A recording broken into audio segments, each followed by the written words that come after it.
बिस्मिल्लाहिर्रहमानिर्रहीम। रब्बिश्रह ली सदरी वयस्सिर ली अमरी वाहलुल उक़्दतम मिन लिसानी यफ़क़हू क़ौली। रब्बी ज़िदनी इल्मा। आज के कंटेंट्स हैं electric field and it's intensity, electric field due two point charge, electric flux and electric flux through a closed surface. Electric field next topic है हमारे पास। A region around a charged particle or object within which a force would be exerted on other charged particle or objects. So electric field क्या होगी, यानी कि कोई भी charge particle है वो अपना इन्फ्लुएंस दूसरे चार्ज पार्टिकल के ऊपर देगा। कब देगा? जब वो दूसरा चार्ज पार्टिकल इस चार्ज पार्टिकल के रीजन में आएगा। सिंपल वर्ड्स में हम यूं भी कह सकते हैं that it is basically an imaginary area around any charge particle. किसी भी चार्ज पार्टिकल के अराउंड एक इमेजिनरी एरिया होता है, उसको इलेक्ट्रिक फील्ड कहा जाता है। अब उसको रिप्रेजेंट कैसे करते हैं, उसके लिए हम पढ़ेंगे representation of electric field lines. Positive charge नज़र आ रहा है हमें, पॉजिटिव क्यू, इसके अराउंड हम कुछ इमेजिनरी लाइंस ड्रॉ कर लेते हैं। हर चीज़ इमेजिनरी क्यों मैं कह रही हूँ, क्योंकि हमने आज तक अपनी नॉर्मल आई से बल्कि हमने चार्ज को देखा ही नहीं है। ठीक है, हम सिर्फ एक्सपेरिमेंट्स के थ्रू इस चीज़ को अंडरस्टैंड करते हैं कि हाँ यहाँ पर पॉजिटिव चार्ज है, नेगेटिव चार्ज है। जैसे वेन डी ग्राफ जनरेटर है, जैसे सिंपल आप इसकी अगर एग्जांपल देखना चाहोगे भी, हम कहाँ पर चार्जेस को देखते हैं तो हम यहाँ कहाँ महसूस कर सकते हैं, तो हम सर्दियों में, अगर हम सर्दियों में बहुत मोटे वुलन क्लोथ्स पहनते हैं तो हम उन वुलन क्लोथ्स को देखते हैं कि वो हर चीज़ के साथ रब कर रहे हैं, हर चीज़ के साथ अट्रैक्ट कर रहे हैं, दूसरी चीज़ें उनको साथ चिपक रही हैं। तो क्यों चिपक रही हैं दूसरी चीज़ें उन चीज़ों के साथ, उन कपड़ों के साथ? क्योंकि उन कपड़ों के ऊपर ड्राइनेस की वजह से स्टैटिक चार्जेस आ जाते हैं, और जब लाइक चार्जेस आएंगे तो वो एक दूसरे को रिपेल कर रहे होंगे, और जब अनलाइक चार्जेस आ रहे होंगे तो वो एक दूसरे को अट्रैक्ट कर रहे होंगे। सिमिलरली अगर इसी तरह ही ड्राई वेदर हो, हम बालों में कॉम्ब कर रहे हो, तो हमारे जो बाल हैं वो खड़े होना शुरू हो जाएंगे। अब वो क्यों खड़े हो रहे हैं? क्योंकि हमारे बालों पर सेम चार्ज आ गया है। अब ये सेम चार्ज आ गया है तो वो एक दूसरे से दूर दूर हो जाएंगे। सो इन सब चीज़ों से हम समझते हैं कि हाँ यहाँ पर चार्जेस मौजूद हैं। अगेन स्टैटिक चार्जेस रुके हुए, वो चल नहीं रहे। सो रिप्रेजेंटेशन किस तरह बताई गई कि जो पॉजिटिव चार्ज है उसमें इलेक्ट्रिक लाइंस ऑफ फोर्सेस बाहर निकलती हुई हैं, आउट गोइंग, और जो नेगेटिव चार्ज होता है उसकी इलेक्ट्रिक लाइंस ऑफ फोर्सेस कैसी होती हैं, इनवर्ड्स, अपने अंदर आती हुई। नॉर्मली कहा जाता है कि जो पॉजिटिव चार्ज होता है वो इतना स्ट्रॉन्गर नहीं होता है as compare to negative charge, क्योंकि वो हर चीज़ को अपनी तरफ अट्रैक्ट कर लेता है। सो पॉजिटिव चार्ज की आप लाइंस देखो, आउट गोइंग है।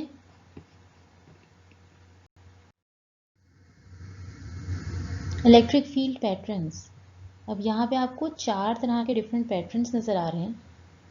रूल्स भी कुछ होते हैं। अब वो रूल्स क्या हैं कि हमेशा पॉजिटिव से नेगेटिव की तरफ लाइन ट्रेवल करेगी। Line starts perpendicular to the surface of the charge. Field strength is shown by the density of the field lines. Simple words में अगर हम यहाँ देखें तो ये पहली फिगर है, इसमें आपको पॉजिटिव चार्ज की फील्ड कैसी बताई कि वो मूविंग अवे, बाहर निकलती हुई होगी। सो ये देखें जी, चार्जेस की लाइंस बाहर निकल रही हैं, और ये नेगेटिव चार्ज की किस तरह की फील्ड होगी कि वो हर तरह के फील्ड को अपनी तरफ अट्रैक्ट कर रहा होगा। इसकी magnetic electric lines of forces इसकी तरफ मूव करती हुई होंगी टूवर्ड्स इट। सो पॉजिटिव से नेगेटिव की तरफ हमारे पास ये एक पैटर्न बन गया। सिमिलरली अगर दोनों सेम चार्जेस होंगे तो अगेन हमें पता है रिपल्सिव फोर्स बनेगी। तो आप देख रहे हो इनकी फील्ड लाइंस बाहर निकलती हुई हैं, गोइंग अवे, क्योंकि ये पॉजिटिव चार्जेस हैं, मगर ये एक दूसरे से करीब नहीं आ रही, बल्कि एक दूसरे के करीब आते आते दूर होती जा रही हैं। फिर ये एक आपको नज़र आ रहा है पॉजिटिव चार्ज, और वहाँ पर एक कंडक्टर है जो कि आपको नेगेटिव चार्ज के साथ नज़र आ रहा है। तो ये फील्ड लाइंस अगेन उसके अंदर एंटर करती हुई हमें नज़र आ रही हैं। सो इस तरह से इलेक्ट्रिक फील्ड पैटर्न्स बनाए जाते हैं।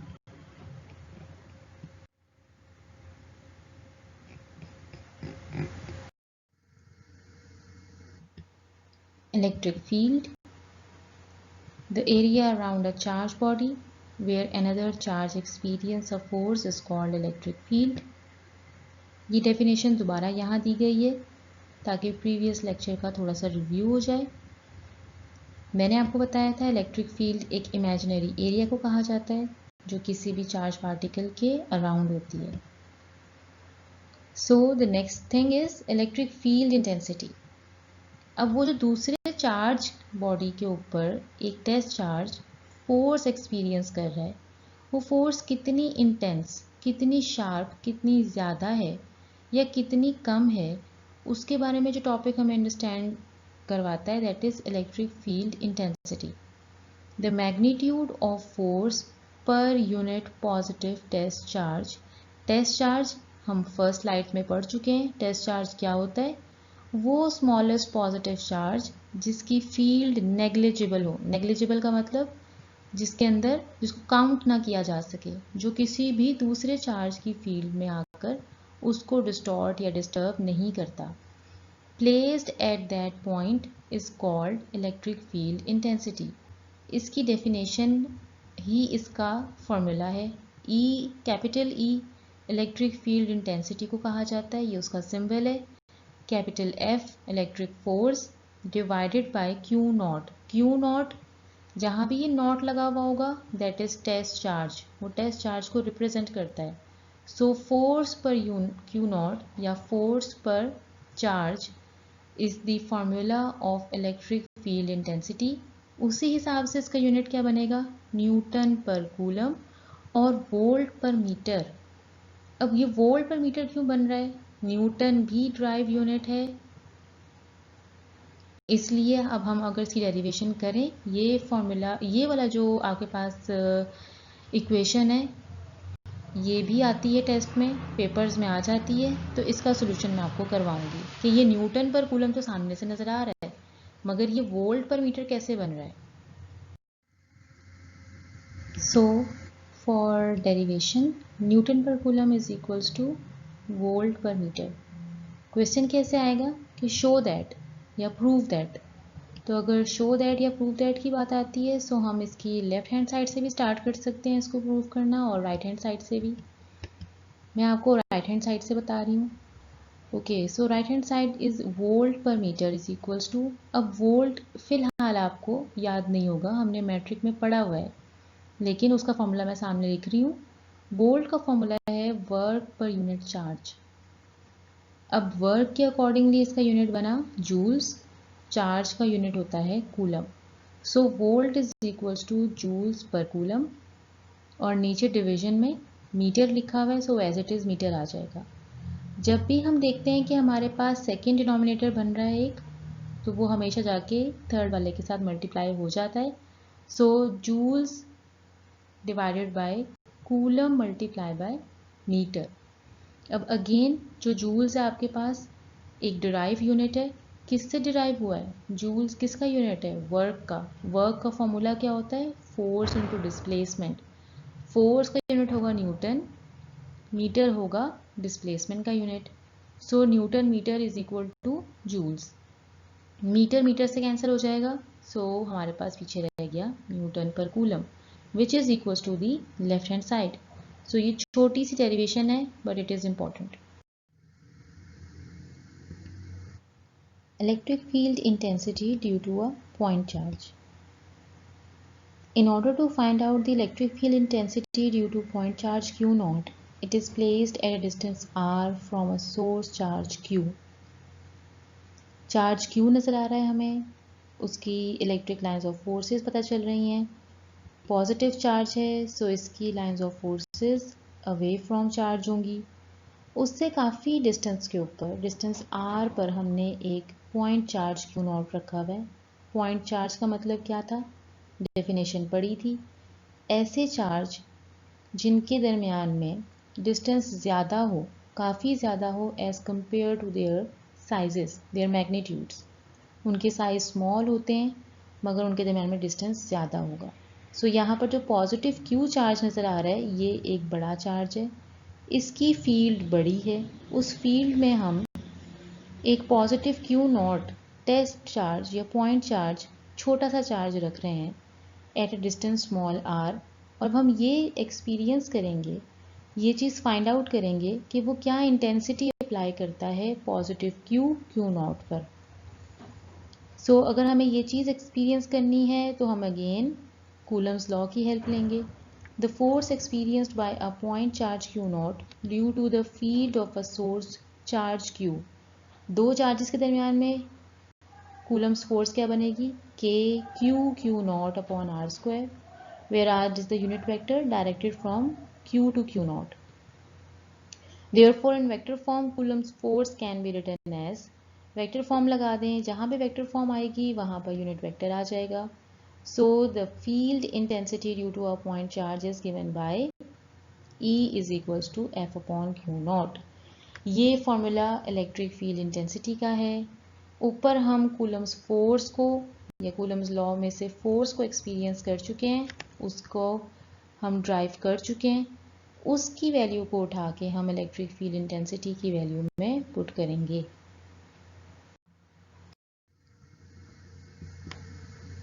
फोर्स की वैल्यू पुट कर दें, वैल्यू बनेगी E is equals to k q naught upon r square r hat divided by q naught. अब यहाँ से ये जो पॉइंट चार्ज क्यू नॉट है ये कैंसिल आउट हो जाएगा और हमारे पास फॉर्मूला रह जाएगा E is equals to k q upon r square r hat. The strength of field is proportional to the magnitude of source of charge Q. So this is a smaller formula for electric field intensity due to a point charge. Again electric field lines definition यहाँ पर दी हुई है.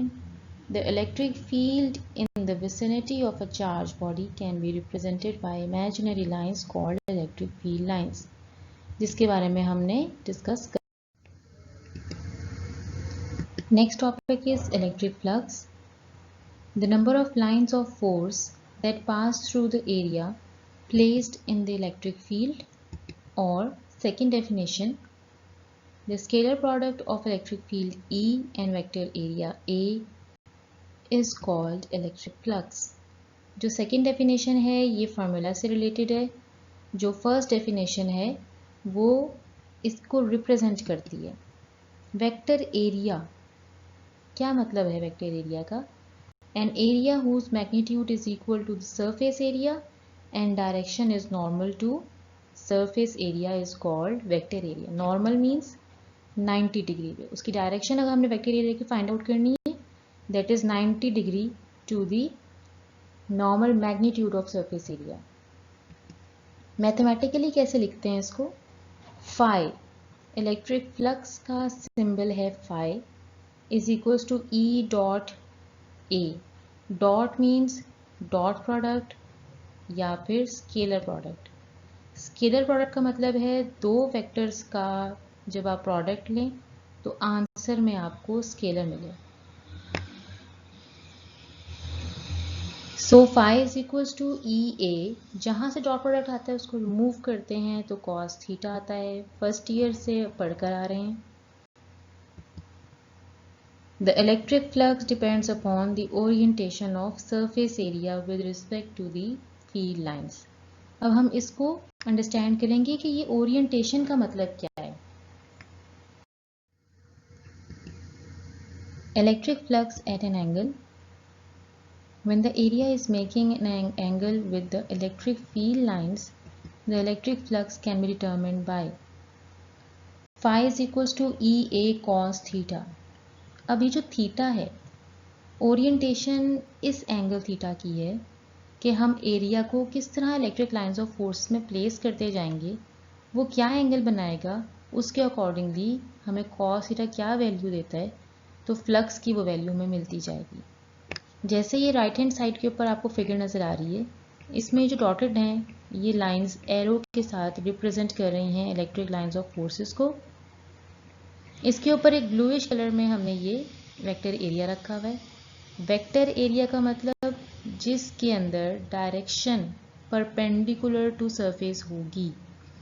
Capital A उसकी direction को represent कर रहा है, ई electric field की डायरेक्शन को रिप्रेजेंट कर रहा है, इनके दरमियान में जो एंगल है that is theta. So phi is equals to EA cos theta.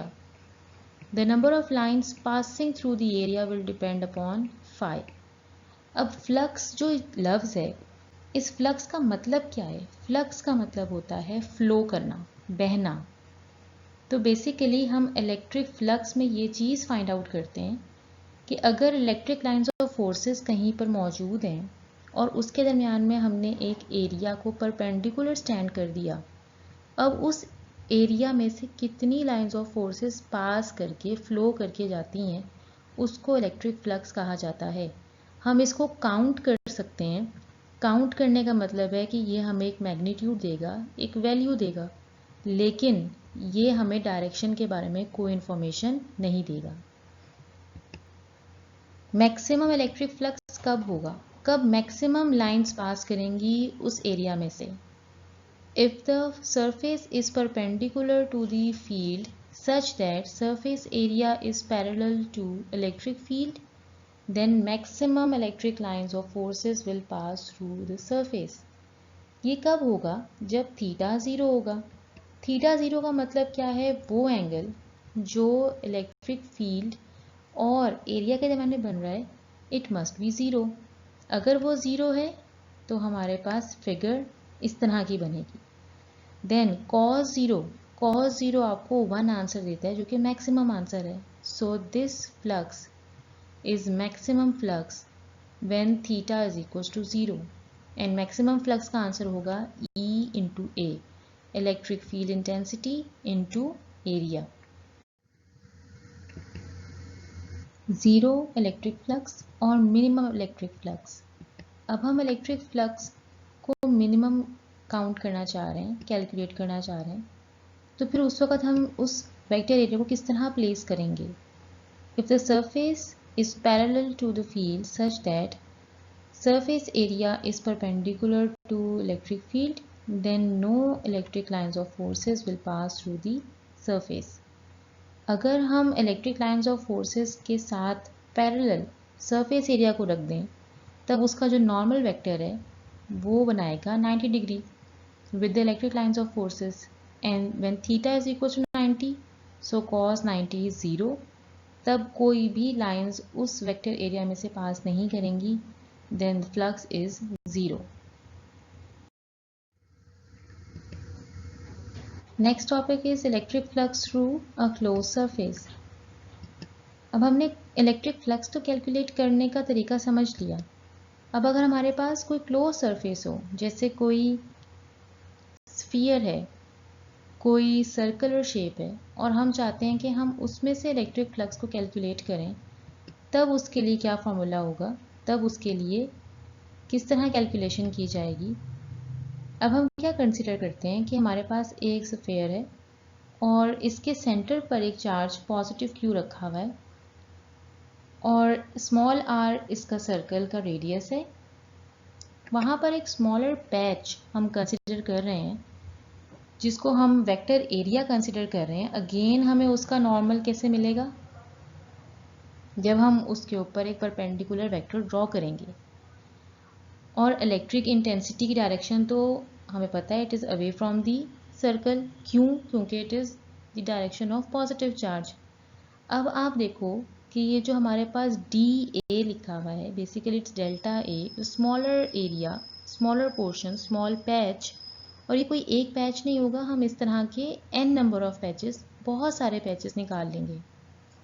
हर जगह पर हम उस एंगल को, उस ओरिएंटेशन को फाइंड आउट करेंगे between electric intensity and delta A. और जहाँ जहाँ पे हमें जो एंगल्स मिलते जाएंगे उसके अकॉर्डिंगली हम फॉर्मूला में पुट करते जाएंगे.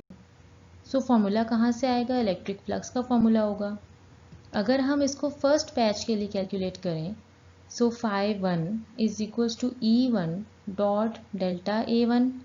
Dot means dot product, dot remove करते हैं, कॉस थीटा आएगा. क्या एंगल नज़र आ रहा है हमें E और डेल्टा ए के दरमियान में? It is parallel to each other. अगर दो वेक्टर्स एक दूसरे के पैरेलल हैं, सो एंगल इज़ 0. और पैरेलल का मतलब दोनों की डायरेक्शन भी सेम है, तो फिर वो एंगल 0 होगा। सो cos 0 इज़ 1। सो हमें यहाँ पे मिलेगा maximum flux again for second.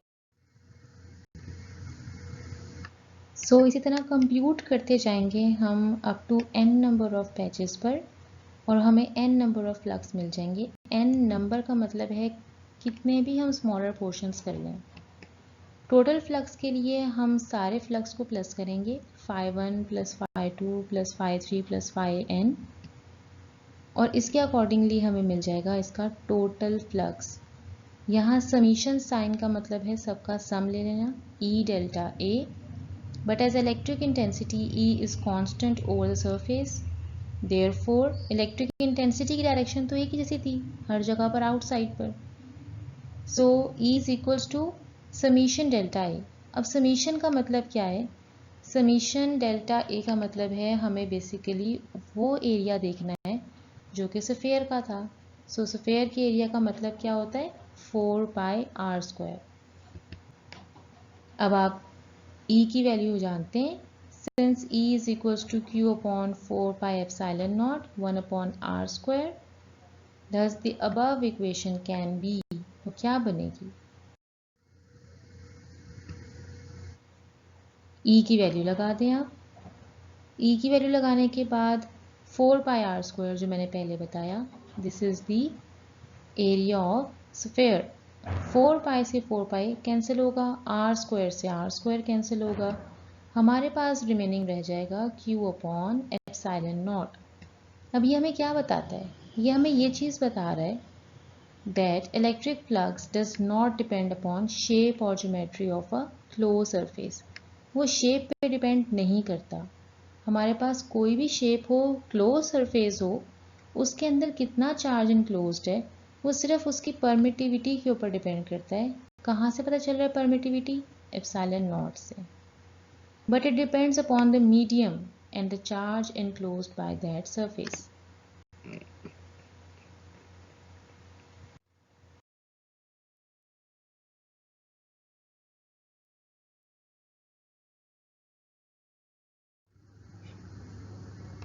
Like and share, subscribe to this channel for the upcoming topics. Inshallah, whole book will be covered.